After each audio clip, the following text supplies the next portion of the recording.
Sally by Roger Hargreaves.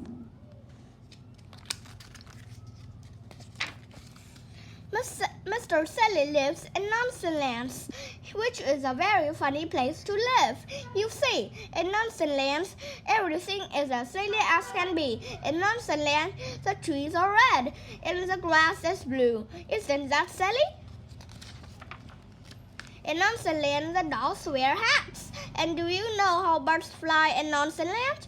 No, they don't fly forwards. They fly backwards. It really is a very silly place indeed, which, of course, is why Miss Sally lives here.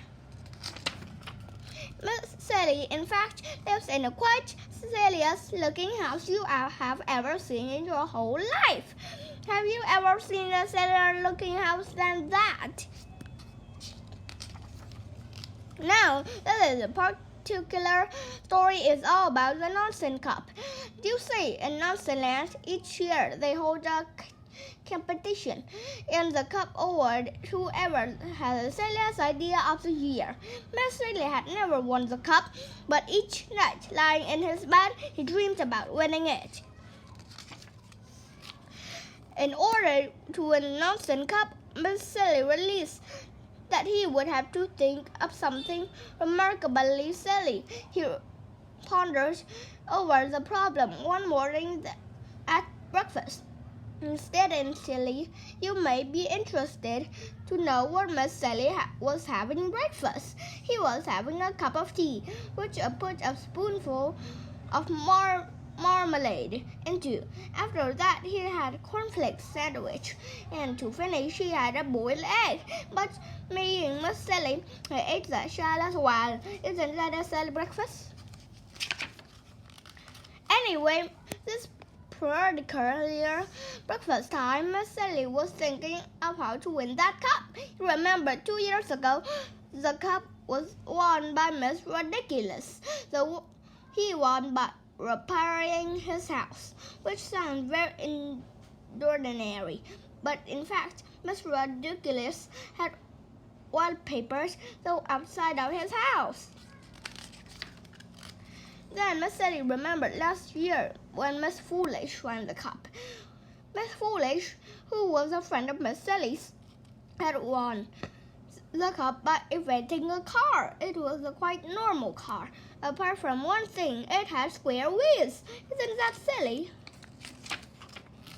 Miss Sally thought and thought and thought, but it was no good. He even had another cup of coffee with marmalade, but that didn't help either. So he decided to take a walk. Off he went, leaving his front door open so that he wouldn't have burglars when he was out. Oh, on his walk, Miss Sally met a chicken wearing Wellington boots and carrying an umbrella. Wouldn't it be silly if you did wear Wellington boots and carry an umbrella? He said to the chicken. Meow, said the chicken, because animals in Nonsense don't make the same noises as they do in your country.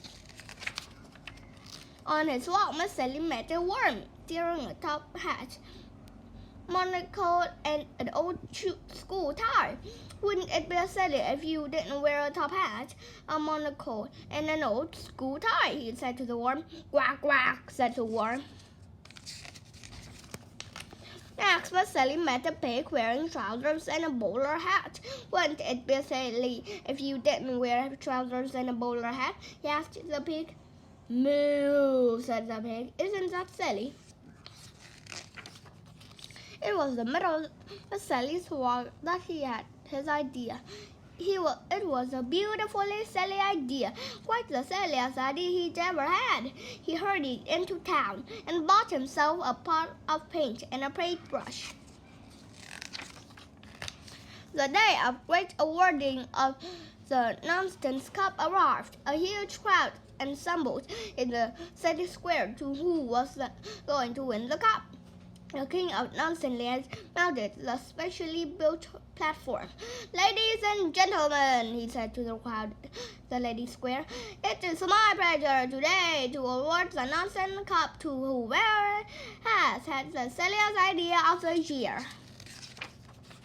One of the silliest ideas of the year, continued the king, is by Mr. Meadow the farmer. He has managed to grow, of all things, a square apple. The crowd clapped as the square apple was held by Miss Meadow for everybody to see. He felt sure he was going to win. However, said the king, and Miss Meadow's face fell, we have an even sillier idea, interrupted Miss Knucklepoop. He was a teapot. What's the silliest teapot there ever been? The crowd broke in thunderous applause. I therefore have great pleasure, announced the king. I am presiding the Nonsense Cup too. Just then he looked up and stopped in astonishment. Now in the middle of the city square there is a tree. It had always been there. And it was at this tree that the king was looking in astonishment. What, he cried, what happened to that tree? Everybody turned to look. The tree had green leaves, bright green leaves, not red leaves. All the trees in Nonsense Land, but green. There was an amazed silence. It was me, peeped up Miss Sally. I painted all the leaves green last night when you were all asleep. A green tree? Exclaimed the king. Whoever heard of a green tree? A green tree! Shouted the crowd. How Sally! And they started to applaud. They said smiled modestly. The king held up his hands. I think, he said, that is the silliest idea I have ever heard of. And therefore I award the Nonsense Cup to Miss Sally. The crowd cheered and cheered. Miss Sally went pink with pride. And the bird perched high and up in the branches of the silly green tree looked down. Woof, it said, and flew off backwards.